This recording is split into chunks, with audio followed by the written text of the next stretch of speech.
Okay, तो देखो आज हम लोग कॉन्सेप्ट देखते हैं पिवट टेबल का। ठीक है, कि क्या होता है पिवट टेबल, किस तरीके से पिवट टेबल यूज होता है, क्या एक्चुअल में पर्पस है पिवट टेबल का, क्यों मैनेजमेंट को इसकी रिक्वायरमेंट पड़ती है। ओके, तो वो सारी चीजें हम लोग देखते हैं।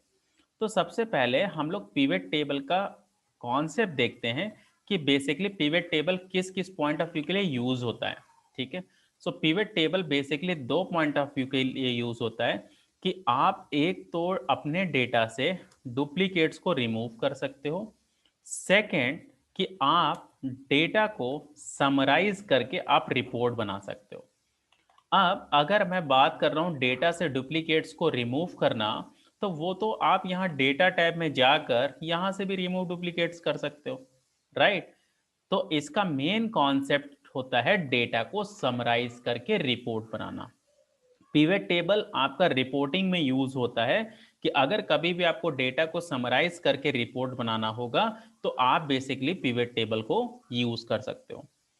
अब जब हम लोग पिवट टेबल यूज करते हैं तो पिवट का बेसिकली जो शॉर्टकट होता है, एक होता है ऑल डीपी और एक होता है इसका ऑल डीपीएफ। ठीक है, ये शॉर्टकट है। दोनों में डिफरेंस क्या है, जैसे यहां पर ऑल डीपी की बात करें, so that is basically the alter data pivot, और यहां पे alter data pivot, F stand for finish. तो यहां पर अगर आप ऑल डीपी करोगे तो ये आपको ऑप्शन देगा कि जो आपको पिवट बनाना है वो आपको नई वर्कशीट पे बनाना है या एग्जिस्टिंग वर्कशीट पे बनाना है। एग्जिस्टिंग का मतलब है कि जिस शीट पे मेरा डेटा है उसी शीट में मैं साइड में कहीं पर पिवट बनाना चाहता हूं। अगर आपने ऑल डीपीएफ किया तो बाय डिफॉल्ट ये आपका पिवट टेबल एक नई वर्कशीट पर एक नए टैब में क्रिएट कर देगा। ठीक है, ये दोनों में डिफरेंस है। आप शॉर्टकट की के थ्रू भी जा सकते हो या फिर आप इंसर्ट में जाओगे तो इंसर्ट में जाने के बाद यहां भी आपको पिवट टेबल दिखता है, आप यहां से भी जा सकते हो। अब जब आप पिवट टेबल क्रिएट करते हो, ओके, सो अगर आपको पिवट टेबल क्रिएट करना है तो यहां पर पिवट टेबल किस तरीके से क्रिएट करेंगे वो चीज देखते हैं। तो फॉर एन एग्जांपल कि यहां से सपोज मैंने आपको यहां से मंथ दिया, यहां से मैंने आपको सेल्स दिया। ओके, सपोज आपके सर पास यस प्लीज। सर आता आपने पूरी फुल फॉर्म क्या बताई थी आपने? ऑल डीपी है, all D stands for the alter, D as in data, P as in pivot. Pivot, okay. और यहां पे alter data pivot, F stands for finish. Done sir. Okay, तो यहां पर सपोज आपके पास मंथ है जैन, फेब, मार्च। ठीक है, अब सपोज यहां से फिर से जैन है। ओके, और मैंने यहां पे आपको दे दिया 10, 20, 30, 40।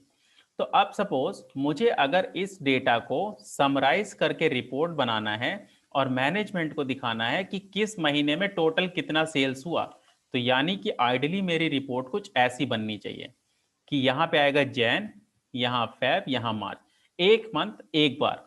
और जैन में टोटल कितना सेल्स हुआ है, 40 प्लस 10 यानी कि 50 आएगा। फेब में 20 हुआ था, मार्च में 30 हुआ था। आइडियली इस डेटा से मेरा ये रिपोर्ट प्रिपेयर होना चाहिए। तो यहाँ पे मैंने क्या किया कि डेटा को पहले तो समराइज कर लिया और समराइज करके फिर मैं यहाँ से ये रिपोर्ट डिलीवर कर सकता हूँ।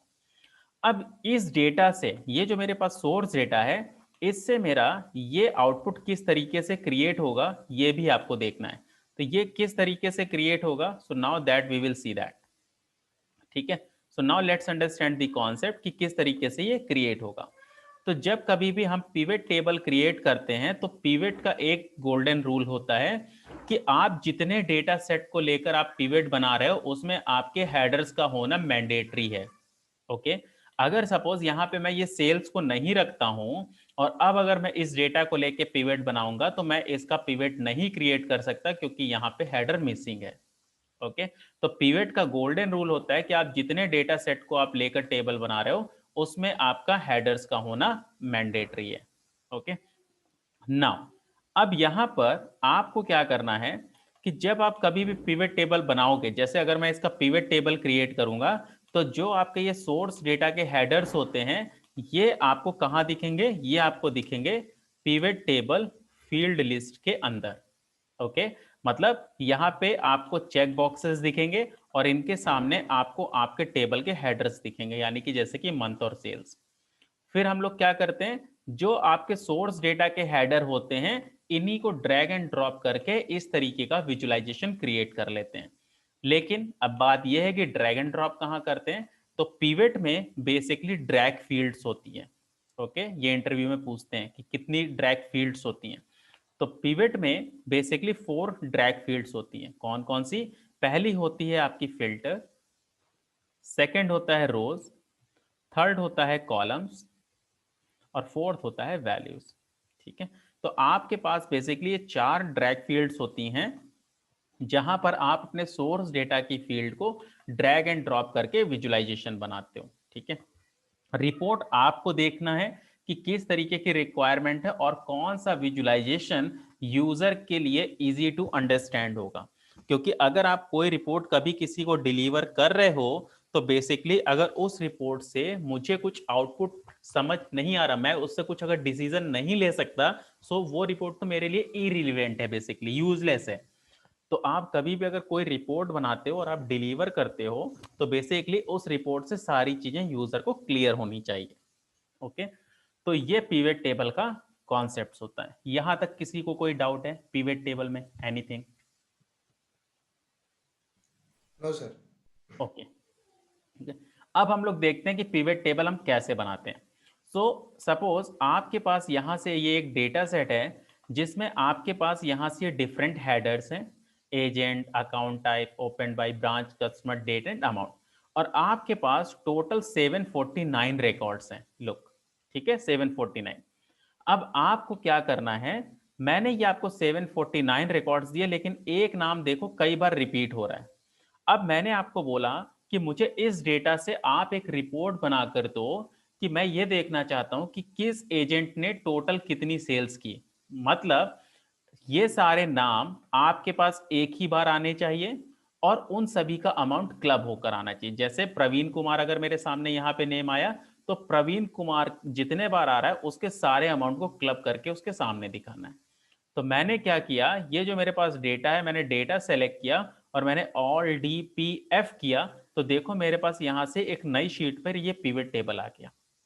अब बड़े ध्यान से एक चीज देखो कि आपके सोर्स डेटा में ये जो हेडर्स थे, agent, account type, open by branch and so on, ये मुझे सारे के सारे पिवट टेबल फील्ड्स के अंदर दिख रहे हैं, जो मैंने आपको बताया था कि सोर्स डेटा के हेडर पिवट टेबल फील्ड्स में दिखते हैं। और ये देखो आपके पास यहाँ पे ड्रैग फील्ड्स दिख रही है, filters, rows, columns and values. Right, अब इसी को हम लोग यहाँ पे ड्रैग एंड ड्रॉप करते हैं। अगर मैंने एजेंट को यहाँ पे फिल्टर्स में ड्रैग किया, तो मुझे यहाँ पे सारे नाम फिल्टर्स में दिखाई देंगे। ओके, अब देखो एक नाम एक ही बार आ रहा है, करेक्ट। अब यहां से मैं क्या कर सकता हूं कि अगर कल को मुझे यहां पर पीवेट में कुछ फिल्टर लगाना होता, फॉर एन एग्जांपल मैंने अमाउंट को उठा के वैल्यूज में रखा, ये मुझे टोटल दिख रहा है। अब सपोज आपने अगर यहां से सेलेक्ट किया अरुण कुमार और आपने ओके कर दिया, तो ये देखो अरुण कुमार ने टोटल कितना सेल्स किया था वो दिख रहा है। अगर मैं यहां से सेलेक्ट करता हूं सपोज श्वेता और ओके करता हूं, तो श्वेता का टोटल कितना अमाउंट का सेल्स है वो दिख रहा है। ओके, तो अगर आप अपने फिल्टर के बेस पर, किसी भी फील्ड के फिल्टर के बेस पर अपने पिवट टेबल को चेंज कराना चाहते हो, फिल्टर करके डेटा देखना चाहते हो, तो उस फील्ड को हमेशा आप फिल्टर्स में रखोगे। ठीक है, यहां पर आप मल्टीपल्स को भी चेक करा सकते हो, लेकिन कैसे? यहां एक ऑप्शन आता है सेलेक्ट मल्टीपल आइटम्स, और जैसे आप इस बॉक्स को चेक करोगे, आपके पास हर एक रिकॉर्ड के सामने यहां पर बेसिकली आपके पास यहां पर चेक बॉक्सेस आ जाएंगे।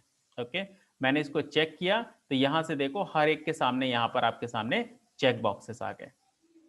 ओके, नाउ अब यहां से हर एक के सामने आपके सामने जो चेक बॉक्सेस आए हैं, अब मैं जितनों को भी टिक करूंगा, जैसे मैंने सपोज श्वेता को टिक किया और मैंने अशोक कुमार को टिक करके अगर ओके किया, तो ये श्वेता और अशोक कुमार दोनों का मिला के ये टोटल अमाउंट आ रहा है। ओके, तो मैं मल्टीपल अगर आइटम्स को चेक करना चाहता हूं, तो पहले मुझे सेलेक्ट मल्टीपल आइटम्स को चेक करना होगा।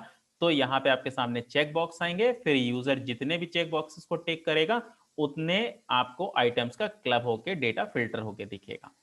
ओके, नाउ अब अगर मैं यहां से ये एजेंट को उठा के अगर कॉलम्स में रखता हूं, तो ये मुझे देखो सारे नाम कॉलम वाइज दिख रहे हैं, करेक्ट, यानी कॉलम में चल रहे हैं, रो सेम है, कॉलम बढ़ रहा है। अगर मैं इसी एजेंट को उठा के रोज में रखूंगा, तो ये देखो मुझे फिर सारे नाम ऐसे रो वाइज दिखेंगे। Okay, now you can see this is a better visualisation. ठीक है, अब मैंने पूछा था किसने कितने अमाउंट की सेल्स की, तो आप अमाउंट को उठाओ और वैल्यूज वाले सेक्शन में ड्रैग कर दो, बन गया रिपोर्ट आपका। तो ये मेरा एजेंट वाइज सेल्स बन गया, total sales. That's it. Values में ऑलवेज आप उस फील्ड को ड्रैग करते हो जिसके लिए आपको सम करना हो, काउंट करना हो, maximum, minimum, product, standard deviation, कोई भी न्यूमेरिकल कैलकुलेशन से रिलेटेड अगर आप फील्ड कर रहे हो, यूज करना चाहते हो, या टेक्स्ट से रिलेटेड काउंट करना चाहते हो, तो उस फील्ड को हमेशा आप वैल्यूज में ड्रैग करोगे। Header you can change it, जैसे रो लेबल्स दिख रहा है, मैं इस हेडर को चेंज कर सकता हूं। सपोज मैंने यहां पे बोला नेम और इसको मैंने बोल दिया total sales, I can do this. ठीक है, अगर आपको ये ग्रैंड टोटल नहीं चाहिए, आप इस ग्रैंड टोटल पे राइट क्लिक करना, यहां पे एक ऑप्शन आता है रिमूव ग्रैंड टोटल, क्लिक कर दो तो ये ग्रैंड टोटल यहां से हटा देगा। ठीक है, नाउ अब यहां पे आपको जो साइड में पिवट टेबल फील्ड्स दिख रहा है, ये आपको केवल तभी तक दिखेगा जब तक मेरा कर्सर इस पिवट टेबल में कहीं पर भी होगा। ओके, अगर मैंने इस पिवट टेबल के एरिया के बाहर कहीं कर्सर रखा तो ये हाइड हो जाएगा, पिवट टेबल में कहीं भी रखा तो वापस आ जाएगा। अगर आपने इसको यहां से क्लोज कर दिया, ये क्रॉस कर दिया, तो अब आप पिवट में कहीं भी कर्सर रखोगे तो वो आपको नहीं दिख रहा, तो उसको वापस लाने के लिए पिवट पे राइट क्लिक करना और यहां एक ऑप्शन आता है शो फील्ड लिस्ट, क्लिक करोगे तो ये वापस आ जाएगा।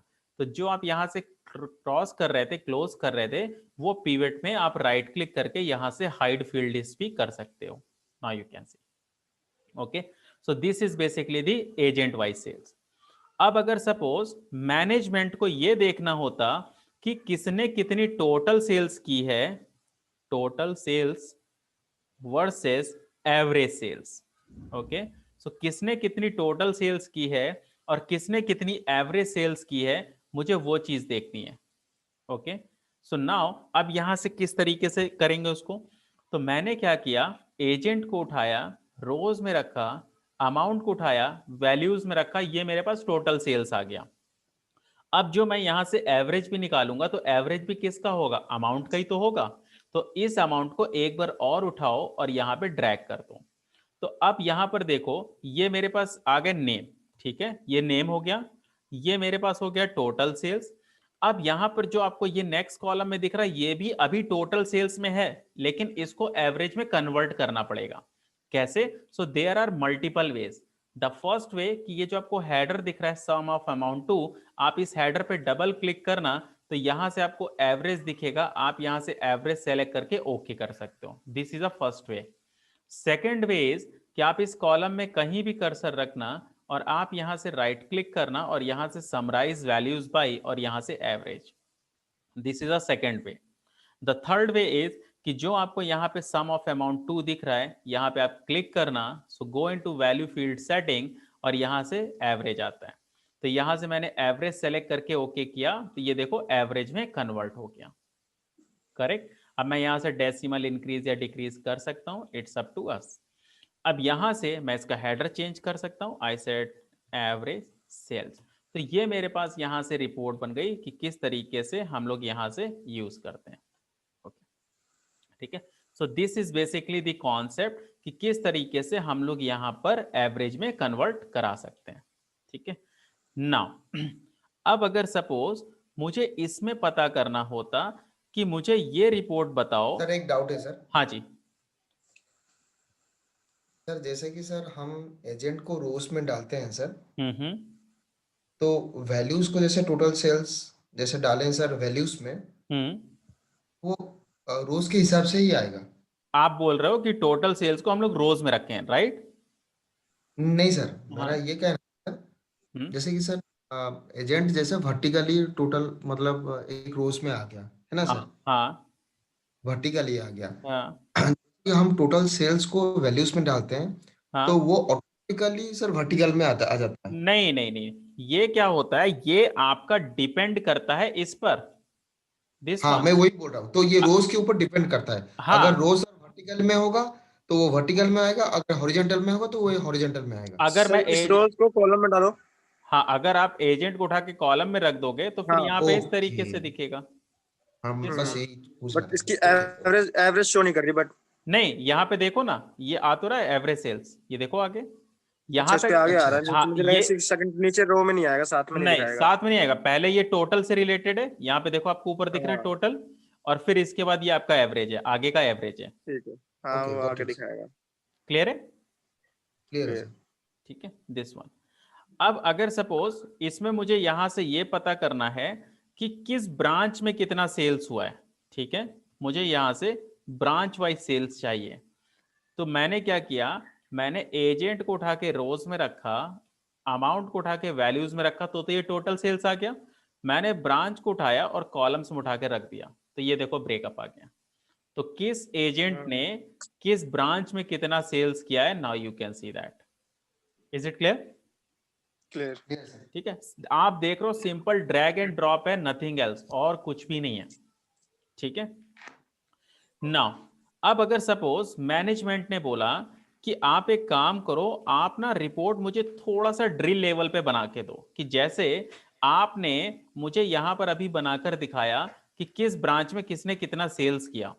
अब मैंने बोला कि मेरे पास दो तरीके के कस्टमर्स हैं, एक एग्जिस्टिंग है, ओके, यहां से देखो एक एग्जिस्टिंग है और एक न्यू है।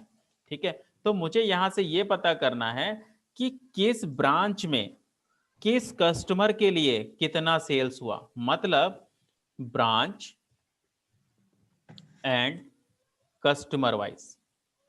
ठीक है, तो यहां से क्या करोगे, मैंने अगर कस्टमर को उठा के ब्रांच के नीचे रखा, तो यहां से देखो ये आपके पास ये रिपोर्ट बनी है। अब बड़े ध्यान से देखना, ये जो central total, north county sir total. हाँ जी, सर एक ये मुझे जहाँ ये डाटा है आपका, ये अभिषेक का जितना ये है पूरा, एक बार डाटा मेरे को दिखाओगे सर एक बार? हाँ जी, दिस वन। हाँ सर, ओके एजेंट, ठीक है सर, क्लियर है, ठीक है। अब यहां से जैसे टोटल दिख रहा है, central total, north county total, west side total, तो मुझे इस टोटल से मतलब नहीं है, तो मैं किसी भी टोटल पे राइट क्लिक करूंगा और यहां से सब टोटल ब्रांच अनचेक कर दूंगा। ठीक है, अब मेरे पास ये समराइज होकर रिपोर्ट बनी। अब इस रिपोर्ट में जरा ध्यान से देखो, तो आपको हर एक ब्रांच के साथ एक माइनस साइन दिख रहा है, इस पे क्लिक करो। जैसे क्लिक किया, ये देखो कोलैप्स हो गया। तो यानी इस समय जो मुझे रिपोर्ट दिख रही है, वो दिख रही है ब्रांच वाइज, ओके, कि किस ब्रांच में। लेकिन अगर मुझे ये देखना है कि नॉर्थ काउंटी में, चलो टोटल तो इतना सेल्स हुआ था, लेकिन एग्जिस्टिंग और न्यू का ब्रेकअप चाहिए, तो मैं इस प्लस पे क्लिक करूंगा, तो नॉर्थ काउंटी में एग्जिस्टिंग और न्यू का ब्रेकअप दिख जाएगा मुझे। Correct? So this is nothing but known as a grouping, इसको ग्रुपिंग बोलते हैं हम लोग। ओके ओके, ठीक है, अब जैसे राइट क्लिक करें, सब टोटल, ये ग्रुपिंग होता है, this is nothing but known as a grouping. Okay grouping sir, but link किया कैसे आपने सब टोटल? यहां से मैंने क्या किया कि यहां पर आप देखोगे तो मैंने ब्रांच के नीचे कस्टमर्स को ड्रैग किया। ठीक है, दिस वन। तो यहां से ब्रांच के नीचे कस्टमर्स को ड्रैग किया, तो ऑटोमेटिकली यहां से ग्रुपिंग बना लेता है। ठीक है, मुझे लगा कुछ अपने इसमें ऐड किया। नहीं, अब यहां पर सपोज इस डेटा से मैं बोलता हूं कि मुझे यहां से रिपोर्ट बनानी है, लेकिन मुझे यहां से क्वार्टर वाइज रिपोर्ट दिखाना है। ठीक है, तो मैंने क्या किया, यहां से पिवट बनाया और आई सेड कि मुझे यहां से आप क्वार्टर वाइज रिपोर्ट दिखाओ। तो अब मैं यहां से क्या करूंगा, मैंने एजेंट को उठाया, मैंने यहां से अमाउंट को उठाया, और इसमें ऐसी कौन सी फील्ड है जो आपकी क्वार्टर के लिए हेल्प कर सकती है? Date sir, date. Date, correct. तो मैंने डेट को उठा के कॉलम में रखा, तो ये देखो मेरे पास मंथ वाइज डेटा आ रहा है। करेक्ट, मेरे पास मंथ वाइज डेटा है मेरे डेटा में, तो मंथ वाइज आ रहा है। अब मैं क्या करूंगा, यहां पर ये जो मुझे मंथ दिख रहे हैं, मैं किसी भी मंथ पर राइट क्लिक करूंगा, और यहां एक ऑप्शन आता है ग्रुप। जैसे मैंने ग्रुप में क्लिक किया, तो यहां से देखो मुझे ग्रुपिंग में यहां पे क्वार्टर का ऑप्शन दिख रहा है। करेक्ट, तो मैं मंथ को अनचेक करके केवल क्वार्टर को चेक करके ओके करूंगा। So now here you can see कि यहां से किस क्वार्टर में कितना सेल्स हुआ है। ठीक है, आगे यहां, अब सपोज मुझे यहां से क्या करना है कि यहां से मैं इसको अनग्रुप कर रहा हूं, और यहां से जा रहा है भैया, फोन आया, मैंने कहा नहीं मैंने। अब सर यहां, एक डाउट है सर, हाँ जी, जैसे कि सर हम Q1 जैसे क्वार्टर किए हैं सर, हम्म तो सर ये जो Q1 लिया है सर, हम्म वो कौन सा जैसे हम फाइनेंशियल ईयर में जैसा रहता है वो अभी वैसे रहता है? अभी अभी उसी पॉइंट पे ही आ रहा हूं मैं, ठीक है। अच्छा। तो यहाँ से जैसे आपने ग्रुप किया और आपने यहाँ से क्वार्टर सेलेक्ट किया, तो इसने मुझे क्वार्टर वाइज तो रिपोर्ट दिखा दिया। अब मुझे यहाँ से क्या करना है, जैसे क्वार्टर वन मुझे दिखाना है कि Jan Feb March, quarter two April May June, right. तो मैं यहाँ से क्या करूंगा, यहाँ से जब मैं ग्रुप कर रहा था, जब आप राइट क्लिक करके यहाँ से ग्रुप कर रहे थे, तो यहाँ से आप क्या करो, मंथ को भी चेक रखो और क्लिक करके क्वार्टर को भी चेक कर दो, ठीक है। अब इसको अगर मैं ओके करता हूं, तो ऊपर देखो क्वार्टर तो आ गया, one, quarter two, quarter three, quarter four. अब इनके नीचे आप देखो मंथ भी आपको दिख रहे हैं, करेक्ट। अब अगर मैं यहां से क्वार्टर वाले पे माइनस साइन पे क्लिक करता हूं, कोलैप्स करके रखता हूं, तो यूजर यहां से क्वार्टर वाइज रिपोर्ट भी देख सकता है, करेक्ट। अगर उसको देखना है यहाँ से क्वार्टर टू में किस मंथ में कितना हुआ, तो यहां से क्लिक करोगे तो ये दिखा देगा कि क्वार्टर टू में अप्रैल मई जून में कितना हुआ। सर एक बार इसको दोबारा बता दीजिए, यहां क्वार्टर से वाला। ओके, यहां से आपके, मैं इसको अनग्रुप कर रहा हूं, यहां तक क्लियर है ठीक। ये जो हम लोगों ने ट्रैक किया था, हाँ जी, हाँ हाँ जी। हाँ। ठीक है। अब आप किसी भी मंथ पे कर्सर रख के राइट क्लिक करना और यहां से आप ये ग्रुप पर क्लिक करना। जैसे आप ग्रुप पर क्लिक करोगे तो यहां से मंथ पहले से चेक है, आप यहां से क्वार्टर को क्लिक करके और सेलेक्ट कर दो और इसको ओके कर दो। जैसे ही आपने ओके ओके। किया, तो यहां से देखो quarter one, two, three, four बन गया। अब अगर ये माइनस साइन पे आप क्लिक कर दोगे जो क्वार्टर के साथ दिख रहे हैं, तो ये रिपोर्ट को आपको कोलैप्स करके दिखाएगा। और अगर आपको ये देखना है कि किस क्वार्टर में किस मंथ में कितना हुआ, तो उसके प्लस साइन पे क्लिक कर दो, तो एक्सपेंड करके वो रिपोर्ट दिखा देगा। क्लियर है? क्लियर है सर। ठीक है। अब एक चीज याद रखना, जब आप यहां से ग्रुप करते हो, ओके, तो ऐसा नहीं है कि हर बार ग्रुप करने पर आपको ये seconds, minute, date, month, quarter, years यही दिखेंगे, नहीं। ये डिपेंड करता है कि आपकी फील्ड कैसी है। जब आप डेट फील्ड यूज करोगे और डेट फील्ड में अगर कभी भी ग्रुप पार्ट यूज करोगे, तो हमेशा आपको ये सारी चीजें दिखेंगी।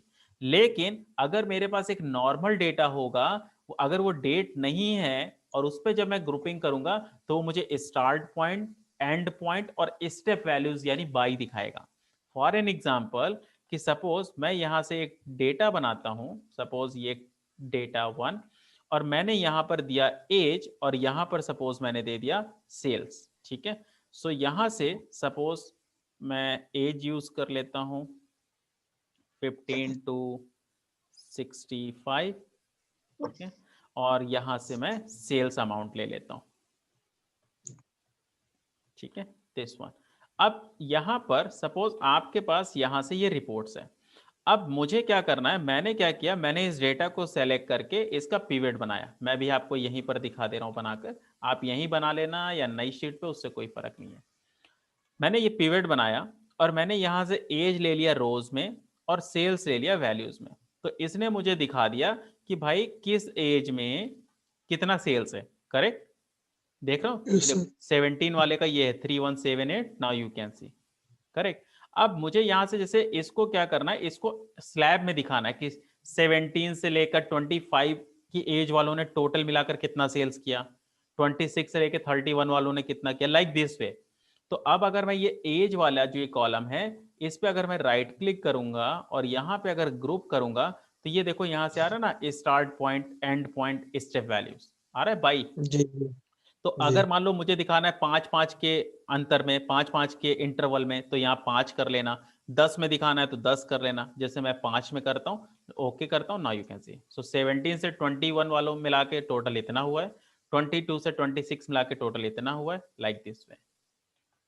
Got the point? Okay sir. ठीक है। So this is known as a grouping, इसको हम लोग ग्रुपिंग बोलते हैं। सर क्लियर है? और एक पूछना। क्या हो गया? हेलो। Yes yes. सर एक पूछना था सर। हाँ जैसे कि सर हम डेट वाइज में क्वार्टर मतलब क्वार्टर करते हैं सर, सॉरी मंथ में, हाँ हाँ वो मंथ चेंज भी कर सकते हैं सर? हाँ, यहां से आप जब ग्रुप बनाते हो ना, तो यहां से जो स्टार्ट और जो एंड होता है, अच्छा, ओके, ये गॉट। ये आपके ओके सर, डेटा से लेता है, आप इसको चेंज करके बना सकते हो। ठीक है सर, ओके। ठीक है, ओके। नाउ अब यहां पर हम लोग बात करते हैं कैलकुलेटेड फील्ड की, which is a most important concept. Okay, so now let's see calculated field. So calculated field का मतलब होता है वर्चुअल फील्ड। वर्चुअल फील्ड का मतलब है कि एक ऐसी फील्ड जो मेरे सोर्स डेटा में तो नहीं है, लेकिन मैं उसको पिवट में क्रिएट करना चाहता हूं। जैसे कि मैंने यहां से आपको ये एजेंट वाइज टोटल सेल्स निकाल कर दे दी, और मैंने बोला जी आप एक काम करो, आप एक टैक्स का फील्ड बनाओ, और जो टैक्स होगा वो 23% होगा टोटल सेल्स पर। जीएसटी बनाओ 18%, और एक बोनस की फील्ड बनाना। आपको बोनस तो देना है 10%, लेकिन सभी को नहीं देना। किसको देना है? जिसका टोटल सेल्स 921790 से ज्यादा हो। अगर इससे कम है तो कोई बोनस नहीं है, इससे ज्यादा है तो आप 10% बोनस दे देना। इफ अब कंडीशन।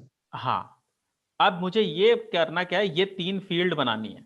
तो लोग क्या करते हैं कि यहां पे अलग से बना लेते कि भाई टोटल सेल्स का 23%। मुझे अलग से नहीं बनाना है, मुझे क्या करना है, पिवट में ही मेरी फील्ड होनी चाहिए।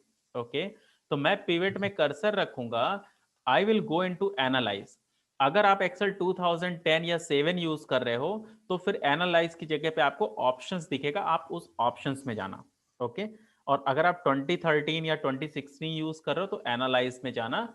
यहाँ फील्ड आइटम सेट्स आता है और यहाँ आता है कैलकुलेटेड फील्ड।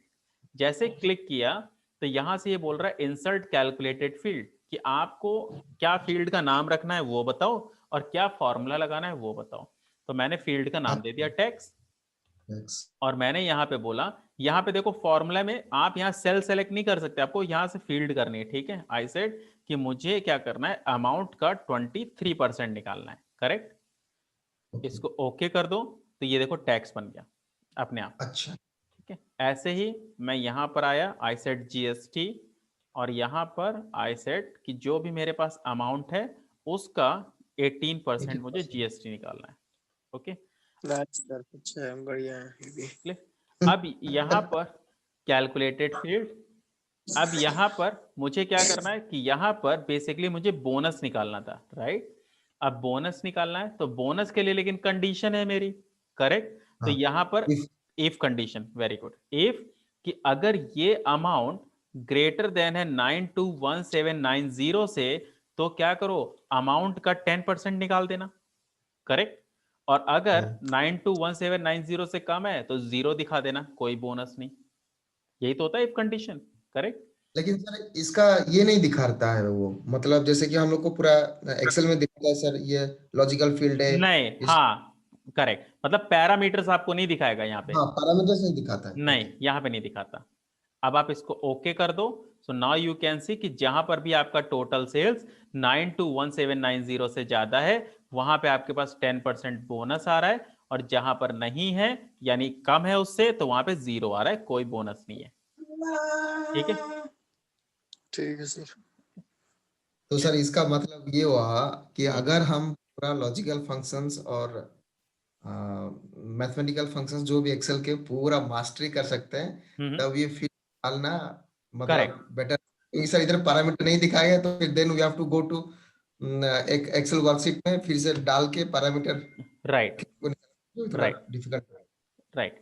अब देखो यहां पर आपके पास देखो वो 3 फील्ड्स यहां से ऐड हो गई हैं, tax, GST and bonus. Correct, जी। This one. अब अगर ठीक। आपको कोई भी पिवट टेबल कभी भी मिलती है, तो आप सबसे पहले ये पिवट में देखना कि वो पिवट टेबल का सोर्स डेटा कहां पर है। जैसे अगर ये पिवट मुझे मिलता तो मैं सबसे पहले ये देखता कि इस पिवट के अंदर डेटा कहां से फ्लो हो रहा है। तो वो देखने के लिए मैं एनालाइज में चेंज डेटा सोर्स में जाता, click on change data source, तो ये मुझे दिख गया कि ये रॉ डेटा ये रहा मेरा जहां से पिवट बन रहा है। करेक्ट, अच्छा। अच्छा। नाउ फिर मेरा दूसरा स्टेप होता कि भाई इस पिवट टेबल को बनाने में कौन कौन सी फील्ड यूज की गई हैं। तो जो फील्ड मुझे चेक दिख रही है यानी वही वही तो फील्ड यूज की है। Correct, right. तो अब मुझे जैसे यहां पे दिख रहा है कि टैक्स, जीएसटी और बोनस, और वो टैक्स, जीएसटी और बोनस मुझे मेरे रॉ डेटा में तो नहीं दिख रहा है। करेक्ट, हाँ सर। लेकिन मुझे पिवट में तो दिख रहा है, राइट। तो अगर कोई ऐसी फील्ड जो आपको पिवट में दिखे और आपको सोर्स डेटा में ना दिखे, आप तुरंत समझ लेना कि वो फॉर्मूला लगाकर बनाई गई है, वो कैलकुलेटेड फील्ड है।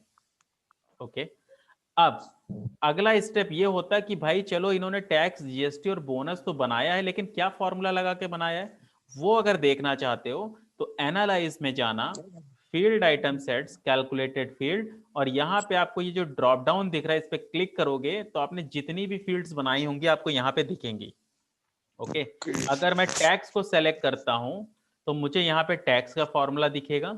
अगर मैं यहाँ से बोनस सेलेक्ट करता हूं तो मुझे बोनस का फॉर्मूला दिखेगा। अगर मैं जीएसटी सेलेक्ट करता हूं तो मुझे जीएसटी का फॉर्मूला दिखेगा। ठीक है, क्लियर है यहाँ तक? ठीक है, clear yes sir. Sir. Okay, अब अगर मान लो मैं बोलता हूं कि मुझे ना आप रिपोर्ट अलग से निकाल के दे दो कि आपने टोटल कितनी फील्ड्स बनाई हैं, उनके क्या क्या नाम रखे हैं, उसमें क्या क्या फॉर्मूले लगाएं। तो अगर मुझे ये डिटेल यानी कि टैक्स, जीएसटी और बोनस वाली कैलकुलेटेड फील्ड की डिटेल अलग से निकालनी है तो मैं यहां से फील्ड आइटम सेट्स में जाऊंगा और यहां पर एक फंक्शनैलिटी होती है लिस्ट फॉर्मूलाज। जैसे ही आप लिस्ट फॉर्मूलाज पे क्लिक करोगे तो वो आपकी इस कैलकुलेटेड फील्ड वाली शीट से पहले एक शीट ऐड कर देगा जिसमें आपने कितनी फील्ड्स बनाई हैं, उनके क्या क्या नाम रखे हैं, उसमें क्या क्या फॉर्मूले लगाए वो दिखाएगा। So click on this list formulas, now here you can see the detail. Low, clear है? किसमें सर एक बार? यहां से आप इसी में जाओगे, field item sets, list formulas. Okay sir, clear है? Clear sir. ओके, नाउ अब यहां पर हम लोग बात करते हैं यहां से चेंज डेटा सोर्स का। अभी मैंने आपको चेंज डेटा सोर्स बताया था कि अगर आपको अपना सोर्स डेटा देखना है कि पिवट में सोर्स डेटा कहां से आ रहा है तो हम चेंज डेटा सोर्स को यूज करते हैं, राइट?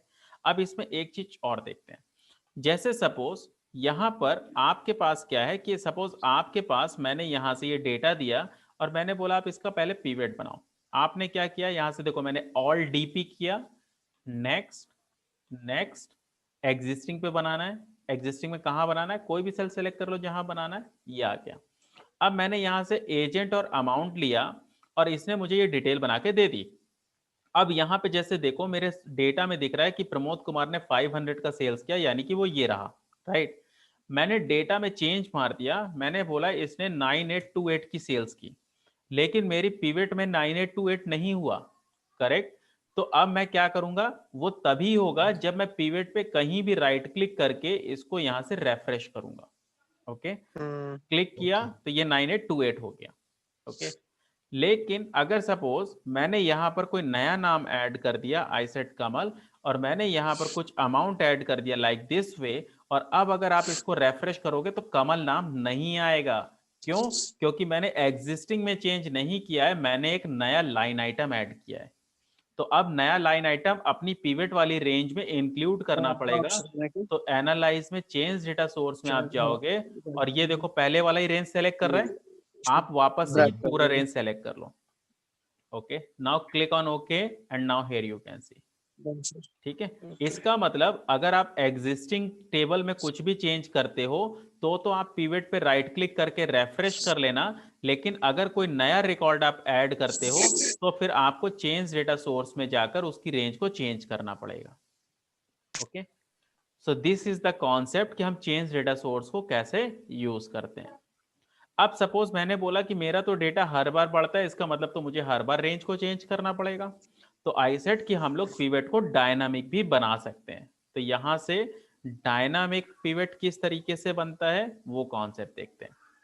ओके, तो यहां से डायनामिक पिवट बनाने के लिए सबसे पहले आपको क्रिएट टेबल को यूज करना है। तो आपको याद होगा मैंने डेटा वैलिडेशन में पढ़ाया था control T, that is a create table concept. Okay, तो आपको क्या करना है, आपको सबसे पहले अपने डेटा सेट को सेलेक्ट करना है। ओके, और आपको कंट्रोल टी करना है। इधर you can press the control T और you can just go into the insert, और यहां पर आप जाओगे तो यहां पे आपको टेबल दिखेगा। ओके, यहां से क्लिक करोगे and here you can see कि यहां से आपके पास टेबल में हेडर्स है। I said yes, now click on okay. ठीक है, अब ये जो आपके पास डेटा बन गया, अब इससे आप पिवट बना लेना। Okay, so now let's see किस तरीके से पिवट क्रिएट करते हैं। ओके,